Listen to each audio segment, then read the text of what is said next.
سيد الكونين والثقلين محمد سيد الكونين والثقلين والفارقين من عرب ومن عجم مولاي صل وسلم دائما أبدا على حبيبك. درود و پڑھیں اللہم صلی علی سیدنا مولانا محمد وبارک وسلم صلاۃ و سلام علیہ رسول اللہ صلی اللہ تعالی علیہ وسلم.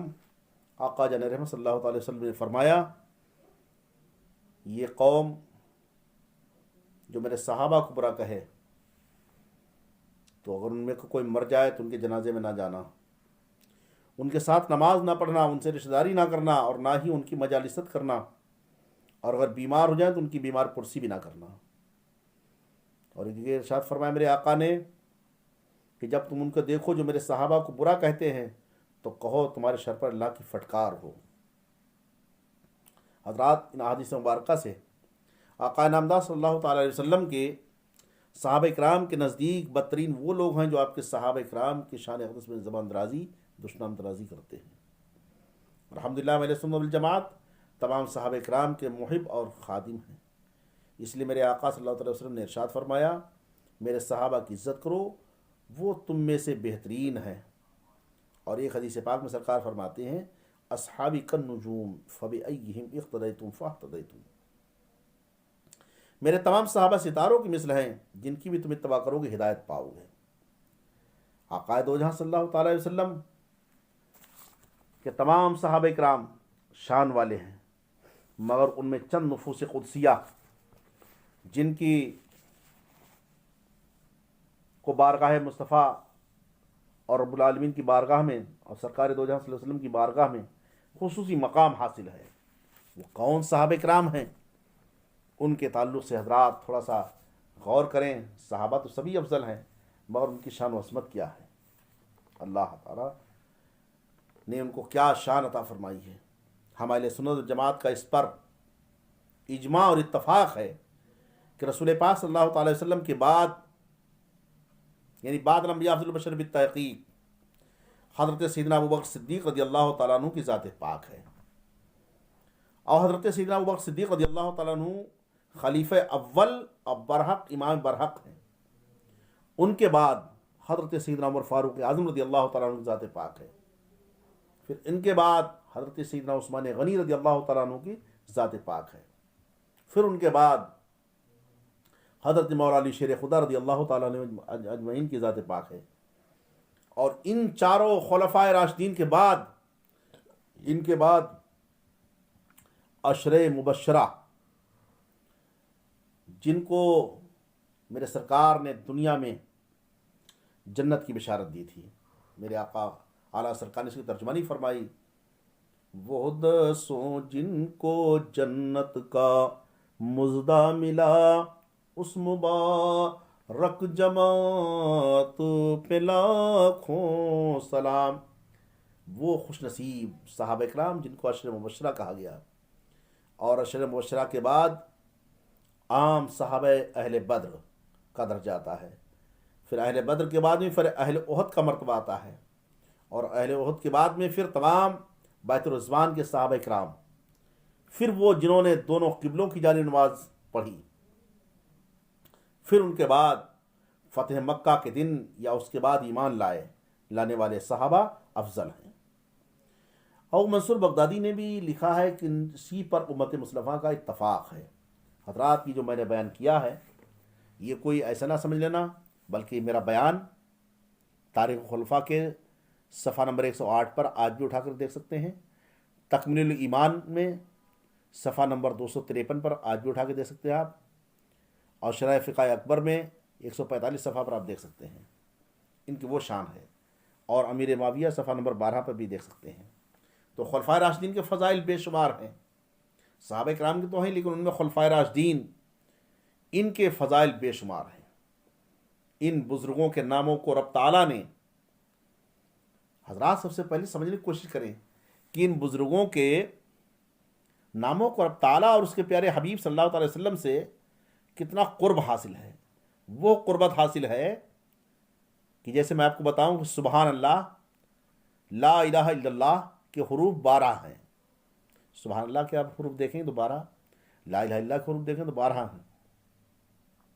اسی طرح محمد رسول اللہ کے آپ دیکھیں گے تو 12 حروف، اور ابو بکر صدیق کے آپ جب دیکھیں گے تو 12، عمر ابن خطاب کے دیکھیں تو 12، عثمان ابن عفان کے دیکھیں تو 12، علی ابن ابی طالب کو دیکھیں، تمام میں 12 حروف ہی ہیں. کیا نسبت اور قربت حاصل ہے. اللہ اکبر. اور حضرات یہیں تک نہیں، ایک حدیث پاک سنیں آپ. میرے آقا جان رحمت صلی اللہ تعالی وسلم نے فرمایا خیر القرون قرنی. اب اس حدیث پاک میں حضرات ترتیب دیکھیں. وہ لوگ جو ابو بکر صدیق کی شان میں گستاخی کرتے ہیں، حضرت عمر فاروق اعظم کی شان میں، اور جو وہ رافضی کہتے ہیں نا کہ علی شیر خدا پہلے خلیفہ ہوتے، ابو بکر صدیق تو کیسے بن گئے، وہ ان کی شان میں گستاخی کرتے ہیں. تو نبی پاک صلی اللہ علیہ وسلم کا فرمان سنو. میرے سرکار نے جو فرمایا اس میں کیسے ترتیب دی. میرے سرکار فرماتے ہیں خیر القرون قرنی، یعنی تمام زمانوں میرا زمانہ بہتر. آپ کہیں گے اس سے کیا ثابت ہوتا ہے؟ تو حضرات میں جو سمجھا رہا ہوں سمجھنے کی کوشش کیجئے گا آپ. اس میں ایک لفظ ہے خیر القرون قرنی، قرنی لفظ ہے. اب قرنی میں 4 حرف ہیں. کون کون سے؟ قرنی میں پہلا حرف کیا ہے؟ قاف. دوسرا حرف کیا ہے؟ را. تیسرا حرف کیا ہے؟ نون. چوتھا حرف کیا ہے؟ یا. تو قرنی میں جو پہلا حرف قاف آیا ہے تو صدیق میں پہلا آخری حرف کیا ہے؟ قاف. تو یہاں یہ قرنی میں پہلا حرف قاف جو ہے وہ صدیق کے قاف کی طرف اشارہ کر رہا ہے. اب اس کے بعد میں قرنی میں آتا ہے دوسرا حرف را. تو را سے یہ آخری حرف عمر کا آخری حرف کیا ہے؟ را. تو یہ را سے جو ہے حضرت عمر کے نام کی نسبت ہے. اور اس کے بعد تیسرا حرف کیا آتا ہے قرنی میں؟ نون.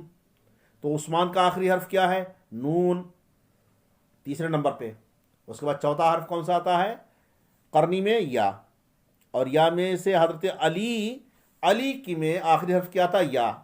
یعنی یا سے حضرت علی کی طرف اشارہ ہے. گویا ان بزرگوں کا زمانہ حضور ہی کا زمانہ ہے. سبحان اللہ. اور میرے سرکار نے اس میں ترتیب بھی دے دی کہ سب سے پہلے صدیق کے کاف کو لو، پھر عمر کے را کو لو، پھر عثمان کے نون کو لو، پھر یا حضرت علی کی یا کو لو، اور چاروں کو ملاؤ گے تو کیا بن جائے گا؟ قرنی. اور جب بن گیا قرنی تو ترتیب بھی دے دی. اور نبی فرماتے ہیں کہ ان بزرگوں کا زمانہ ہمارا ہی زمانہ ہے. اور اسی طرح حضور علیہ الصلوۃ والسلام کی عمر 63 سال ہوئی. ان تمام خلفاء میں سے ہر ایک کی عمر بھی 63 سال ہی ہوئی ہے سوائے حضرت عثمان غنی کے. فی الحال مختصر یہ کہ سمجھے خلفاء راشدین کے مراتب بہت بلند و بالا ہیں. اس لیے ہم سب سے پہلے ان خلفاء راشدین کے آپ شان میں دیکھیں آپ نے کتنے الفاظ اور جو ان کی شان بیان کی گئی ہے اس پر تھوڑا غور کریں.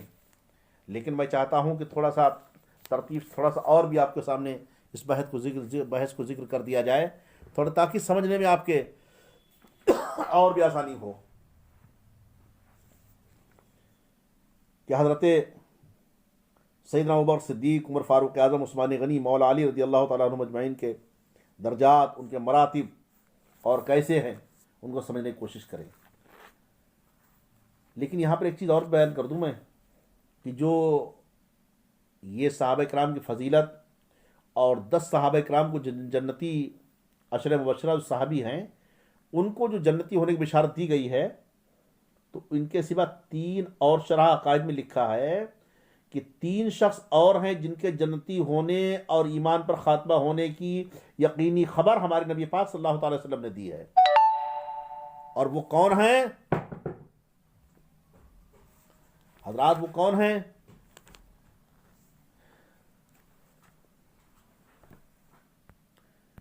میں بتانا چاہتا ہوں کہ وہ کون ہے. ایک تو حضرت فاطمہ الزہرا رضی اللہ تعالیٰ عنہ ذات پاک ہے، ان کو جنتی عورتوں کی سردار کہا گیا ہے. اور دوسرے حضرت امام حسن مجتبی رضی اللہ تعالیٰ عنہ، اور تیسرے حضرت امام حسین رضی اللہ تعالیٰ عنہ، کہ ان دونوں کو جنت کی جوانوں کا سردار فرمایا ہے. اور آداب المریدین کی شرح میں لکھا ہے کہ ایک روز حضور سرور کائنات صلی اللہ تعالی وسلم نے ارشاد فرمایا کہ میری امت سے 70,000 آدمی بلا حساب جنت میں داخل کیے جائیں گے. کتنے؟ 70,000 آدمی بلا حساب کے جنت میں جائیں گے. تو وہیں پر ایک صحابی رسول حضرت عکاشہ رضی اللہ تعالیٰ عنہ تو حاضری خدمت تھے، فوراً کھڑے ہو گئے. نبی پاک صلی اللہ علیہ وسلم بارگاہ میں عرض کیا، یا رسول اللہ صلی اللہ تعالیٰ علیہ وسلم، جب 70,000 بلا حساب جنت میں داخل کیے جائیں گے ان میں سے مجھے بھی کر دیجئے. میرے آقا کا حکم دیکھیں، میرے آقا کا پاور دیکھیں، سرکار کیسے مختار کل ہیں. میرے سرکار نے جب عکاشہ کی بات سنی، فرمایا جاؤ میں نے تمہیں بھی انہی میں شامل کر دیا. ارشاد فرمایا تمہیں اسی میں جنتی ہونے میں شامل کر دیا ہے. سبحان اللہ. کیوں نہ فرمائیں. میرے مرشد برحق آقائے نعمت حضور تاج الشریعہ قبلہ رحمۃ اللہ تعالیٰ علیہ فرماتے ہیں، جہاں بانی عطا کر دیں بھری جنت ہی وا کر دیں، نبی مختار کل ہیں جس کو جو چاہیں عطا کر دیں.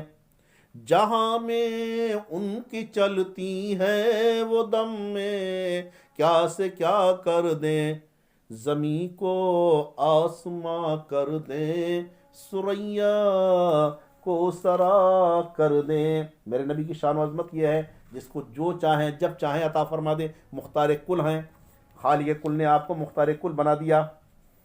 تو یہ وہ حضرات ہیں.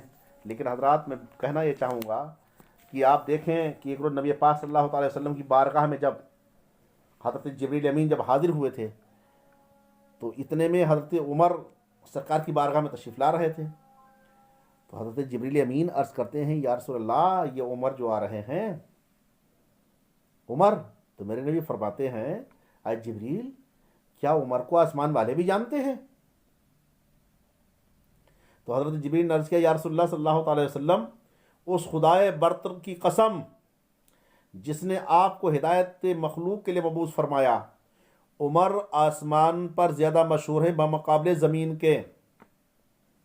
ارشاد فرمایا جب یہ بات ہے تو عمر کے کچھ فضائل بیان کرو. عرض کیا رسول اللہ اگر میں نوح علیہ السلام کی عمر لے کر آپ کے روبرو عمر فاروق کے فضائل بیان کرنا چاہوں تو پورے بیان نہ کر سکوں گا. غور فرمائیں، سید الملائکہ ہیں، سدرا کے مکین جبریل امین نبی صلی اللہ علیہ وسلم کی بارگاہ میں عرض کر رہے ہیں کہ اگر میں عمر نوح لے کر کے اگر بیان کروں سرکار آپ کے روبرو عمر کے فضائل تو میں ان کے بیان نہیں کر سکتا. یعنی 950 سال بیان کرتا رہوں گا. جب بھی عمر کے فضائل جبریل امین نہ بیان کر پائیں تو آج دنیا کے اندر کوئی اگر کہے کہ ہم ان کی فضیلت بیان کر دیں گے تو کون بیان کر سکتا ہے صحابہ اکرام کی شان. جب عمر کی فضیلت کا بھی عالم ہے تو جن کو عمر نہیں مانا حضرت سیدنا عمر صدیق رضی اللہ تعالیٰ عنہ کو، ان کی شان و عظمت کا مقام کیا ہوگا. اسی لیے تو سید صاحب نے فرمایا تھا قضاء شریف کے کہ مرتبہ حضرت صدیق کا ہے یہ سید، ہر فضیلت کے وہ جامع ہیں نبوت کے سوا. لیکن حضرات میں کہنا چاہوں گا ان آقائے نامدار صلی اللہ تعالی وسلم کے ان خلفاء کے بارے میں، اور سیدنا عمر صدیق، حضرت عمر فاروق اعظم، اللہ اکبر، ان خلفائے راشدین کی شان و عظمت سمجھنا ہے تو میں آپ کو ایک مثال دے کر سمجھاتا ہوں. مگر ایک بات یاد رکھنا، اپنی یہ کوتاہ اور کم عقل اور تاریک دل کے ساتھ یہاں داخل نہ دینا. یہاں پر تھوڑا سوچ سمجھ کر کے دھیان دینا، چونکہ میں ایک مثال دے کر کے آپ کو سمجھا رہا ہوں. اور وہ مثال کیا ہے؟ ان کی مثال، ان کا مرتبہ کیا ہے، اللہ نے ان کی شان و عظمت کیا ہے. میرے آقا صلی اللہ تعالی وسلم نے یہ صحابہ کرام کی شان و عظمت جب بیان فرمائی تو یہ خلفائے راشدین کو جانتے ہو؟ یہ خلفائے راشدین ان کا دل کیا ہے؟ عرش سے بھی افضل. سمجھو آپ پہلے ایک مثال پیش کروں. مثلا آفتاب جیسے ہے، یہ سورج، یہ چوتھے آسمان پر ہے، چوتھے آسمان پر ہے اور چھوٹا نظر آتا ہے، لیکن اس کی چوڑائی اور لمبائی اور گہرائی کو عقل سے متعین اور مقدر نہیں کیا جا سکتا. اور اگر کوئی اس کی فراخی وسعت کا تجھے علم ہو جائے تو اضطرار و حیرت میں ڈوب جائے، اس کی مقدر کا انداز نہ کر سکے گا. تو یاد رکھنے حضرات، یہ جانتے ہو سورج کی فراخی وسعت یہ مشرق و مغرب کا درمیانی فاصلہ جتنا ہے. یعنی دنیا کا مشرق سے لے کر کے پورب سے لے کر کے پچھم تک جتنا فاصلہ ہے، اس سے 160 گنا مسافت سورج کی وسعت و فراخی کی ہے. یعنی جتنا دنیا کا پورب سے لے کے پچھم تک جتنا حصہ ہے، اس سے 160 گنا، 160 درجے زیادہ گنا اس سے زیادہ جو ہے سورج کی مسافت کا عالم ہے. سورج کی مسافت، سورج کی وسعت فراخی ہے، تو اسے اپنے عقل سے معین مقبول کرنا بڑا دشوار مرحلہ ہے. اس کو اتنا سمجھ لو کہ سورج کی تیز رفتاری کا عالم یہ ہے، یہ کتنی تیز چلتا ہمیں نہیں دکھتا یہاں سے چلتا ہوا، لیکن اس کی تیز رفتاری کا عالم جانتے ہو کیا ہے؟ میرے نبی صلی اللہ علیہ وسلم کی بارگاہ میں جبریل امین حاضر تھے. میرے سرکار نے فرمایا جبریل کیا ظہر کی نماز کا وقت ہو گیا ہے؟ عرض کی سرکار نہیں ہوا، اور جیسے کہا نہیں ہوا پھر کہہ دیا فوراً ہو گیا. میرے نبی صلی اللہ علیہ وسلم نے ارشاد فرمایا یہ کیوں کر؟ پہلے تم نے کہا کہ ابھی نہیں ہوا سرکار، اب تم نے فوراً کہہ دیا کہ ہو گیا ہے، تو اس کا مطلب کیا ہے؟ تو جبریل امین عرض کرتے ہیں یا رسول اللہ، جب میں نے کہا تھا کہ نہیں ہوا تو اتنی ہی دور سورج تھا کہ ظہر سے بہت دور تھا جہاں سے ظہر کا وقت شروع ہوتا ہے، لیکن جتنی دیر میں نے کہا کہ نہیں ہوا اتنی دیر میں سورج جو تھا وہ ہزاروں میل آسمان طے کر گیا اور ظہر کا وقت ہو گیا. اس لیے میں نے کہا کہ سورج کا ظہر کا وقت ہو گیا ہے. یہ تو اس کی رفتار کا عالم ہے. اب آفتاب کی وسعت کی مقدار معلوم کرنا ہو تو اس کی سیر کی تیزی کی کیفیت جاننا چاہیے. حضرات یہی حال ہے خلفائے راشدین کے فضائل و کمال کا کہ بے وقوف اس میں اپنی عقل اور فکر سے کلام کرتے ہیں، اور اگر اس کی حقیقت ماہیت معلوم کر لیں تو متحیر اور پریشان رہ جائیں گے، ان کو متعین اور مقرر نہ کر سکیں گے. اب آفتاب کی وسعت، آفتاب کی وسعت کتنی ہے؟ آسمان کی وسعت کے مقابلے میں قیاس کرو کیا ہوگی. کہ دنیا کا مشرق سے لے کے مغرب تک کا حصہ اس سے 160 گنا زیادہ سورج کی مسافت ہے، لیکن اب اس کی آفتاب کی وسعت آسمان کے مقابلے میں کیا ہے؟ آفتاب آسمان میں ایسے گردش کرتا ہے جس طرح سمندر میں کشتی چلتی ہے. تو آسمان کتنا بڑا ہے، کتنا بڑا آسمان، جیسے کہ اتنا بڑا سورج اور آسمان میں ایسا لگتا ہے جیسے سمندر میں کشتی ایک چل رہی ہو، ایسا سورج لگ رہا ہے پورے آسمان میں ذرا سا. تو جس طرح آسمان سے گردش کر رہا ہے، تو جس طرح سمندر میں کشتی چلتی ہے، اور پہلے آسمان کی وسعت دوسرے آسمان کی وسعت کے مقابلے میں مختصر ہے. یہ پہلے آسمان کی وسعت جو ہے، یہ اس کے اوپر جو دوسرا آسمان ہے وہ اس سے بہت بڑا آسمان ہے، اور ایسے جو دوسرے آسمان کے اوپر تیسرا آسمان وہ اس سے بہت بڑا ہے، اس کے بعد اس کے اوپر چوتھا آسمان وہ اس سے بڑا ہے، پھر پانچواں آسمان وہ اس سے بڑا ہے، اسی طریقے ساتواں آسمان جو ہے وہ ان تمام آسمانوں سب سے بڑا آسمان.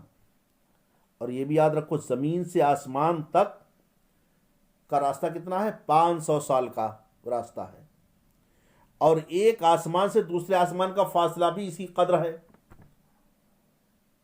اسی قدر ہے. تو ساتواں آسمان 500 سال رکھ لو تو کتنا ہو گیا؟ کتنا ہو گیا؟ 3500 سال کا، 3500 سال کا آسمانوں کی موٹائی کا. پھر آسمانوں کی دوری کا تو گویا 7000 سال کا ہو گیا. یہ تو ایک آسمان سے کا سال کا راستہ، ایک آسمان دوسرے آسمان کا فاصلہ بھی اسی قدر ہے. تو یہ بھی یاد رکھو زمین سے آسمان تک 500 سال کا راستہ، اور ایک آسمان دوسرے آسمان کا فاصلہ بھی اسی قدر ہے. پھر یہ ساتواں آسمان اور ساتوں زمینوں کے ساتھ مل کر، یہ ساتواں آسمان اور یہ ساتوں زمینیں مل کر کرسی کی وسعت کے مقابلے میں کیسے ہیں؟ جیسے گنبد میں کے مقابلے میں ڈھال. قرآن میں رب فرماتا ہے وسع کرسیہ السماوات والارض، یعنی اس کی کرسی آسمانوں اور زمینوں سے وسیع ہے، یعنی تمام زمینیں اور تمام آسمان اس سے بہت وسیع، بہت بڑی کرسی ہے. اور پھر کرسی کی فراخی عرش اعظم کی فراخی کے ساتھ یہی حکم رکھتی ہے. پھر عرش اعظم کی نسبت، عرش اعظم کتنا بڑا، لیکن پھر عرش اعظم کی نسبت خلفائے راشدین کے دلوں کی وسعت کے ساتھ کس کے وہم و گمان میں آ سکتی ہے؟ بس اس میں مختصر سی بات یہ ہے کہ عرش اعظم اس جیسے سوا اور 100 اور عرش، بلکہ جو کچھ اس میں ہے، اگر یہ خلفائے عارفین کے دل میں گزر کریں تو ان کو خبر بھی نہ ہوگی۔ اللہ اکبر، اللہ ہی جب بزرگ و برتر والا ہے۔ اسی لیے جبریل امین نے کہا تھا کہ میں اسی بات پر کہی تھی کہ اگر میں ان کو فضائل عمر نو لے کر کے میں ان کے فضائل بیان کروں، عمر کی فضیلت کو، تو بیان نہ کر سکوں گا۔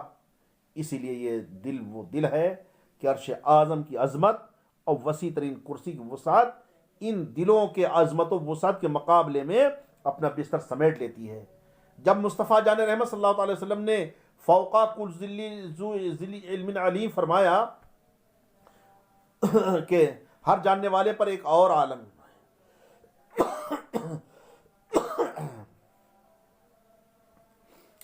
فوقا کل ذی علم علیم کے مقتضا پر ان دلوں میں سے ایک کے فضل اور فوقیت کا دوسرے پر حکم کیا، تو ان دلوں میں جن پر فضیلت کا حکم کیا گیا ہے کیا کمی اور نقصان ہو سکتا ہے؟ تو اس کو جانیں، اس لیے کہ دل عرش سے بھی زیادہ عظمت اور کرسی سے زیادہ وسعت والے ہیں۔ اسی وجہ سے علماء نے تجویز فرمایا ہے کہ شیخین کی فضیلت کا عالم کون اندازہ لگا سکتا ہے؟ ان کے دلوں میں پروردگار عالم نے کتنے بڑے ان کے مراتب ہیں، کیا شان ہے۔ یہ تو خوش نصیبی ہماری آپ کی ہے کہ اللہ تعالیٰ نے ہمیں ان کے ماننے والوں میں ہمیں پیدا فرما دیا۔ یہ وحدہ لا شریک کا لاکھ لاکھ شکر کروڑوں بار احسان ہے کہ اس نے ہمیں صحابہ اکرام کی جماعت میں، ماننے والی جماعت میں پیدا فرما دیا کہ ہم صحابہ اکرام ماننے والے ہیں، اور انشاءاللہ انہی کے ماننے سے ہی ہمارا بیڑا پار ہوگا، صحابہ اکرام سے۔ کیونکہ جو ایمان والے ہیں انہی کو اہل سنت جماعت کہتے ہیں، اور اہل سنت وہی ہیں جو صحابہ اکرام کے طریقوں کو اپنائیں، ان کے سنتوں پر عمل کریں، ان کے طریقے پر چلیں، وہی اہل سنت جماعت کہلاتے ہیں۔ ہم اہل سنت کا عقیدہ یہی ہے کہ اعلیٰ سرکار نے ہم کو عقیدہ دیا ہے کہ ایک جگہ آپ ارشاد فرماتے ہیں، ایک شعر میں ہے، اہل سنت کا ہے بیڑا پار، اصحاب حضور نجم ہے اور ناؤ ہے اطرت رسول اللہ کی۔ حضرت سیدنا ابوبکر صدیق رضی اللہ تعالیٰ عنہ کی شان و عظمت اور فضیلت، ان کے مراتب، ان کے مرتبے کون بیان سمجھ سکتا ہے کہ جس کے لیے پروردگار عالم نے جب دنیا نہیں قائم ہوئی تھی، حضرت آدم علیہ السلام پیدا نہیں ہوئے تھے، تو ان کی پیدائش سے 4000 برس پہلے ہی پروردگار عالم نے ان کے لیے مرواری سفید سے ایک پیالہ تیار کیا تھا شربت کا، اور وہ تریاق تیار ہوا تھا اس میں، کاہے کے لیے کہ غار ثور میں جب سانپ ان کو ڈسے گا تو زہر کا اثر ختم کرنے کے لیے اور صدیق کو دیا جائے گا، اور جبریل امین وہی لے کر کے آئے تھے اور لا کر کے پیش بھی کیا تھا۔ وہ ابوبکر صدیق کی شان و عظمت ہے۔ پروردگار عالم ہم کو ان سے محبت کرنے اور ان کے ساتھ محبت کی زندگی گزارنے کی توفیق عطا فرمائے، اور ان کے فرمان پر عمل کرنے کی توفیق عطا فرمائے۔ ہم لوگوں صحابہ کرام کی سچی عقیدت زندگی گزارنے کی توفیق عطا فرمائے۔ میرے مولا، میں اس لائق کہاں ہوں، لیکن یہ ان کا کرم ہے کہ انہوں نے اپنا بنا لیا۔ پروردگار عالم کی بارگاہ میں مولا تبارک تعالیٰ بولنے میں غلطی ہوگی اس کو معاف فرما۔ استغفر اللہ ربی من کل ذنب واتوب الیہ۔ لا الہ الا اللہ محمد رسول اللہ صلی اللہ علیہ وسلم۔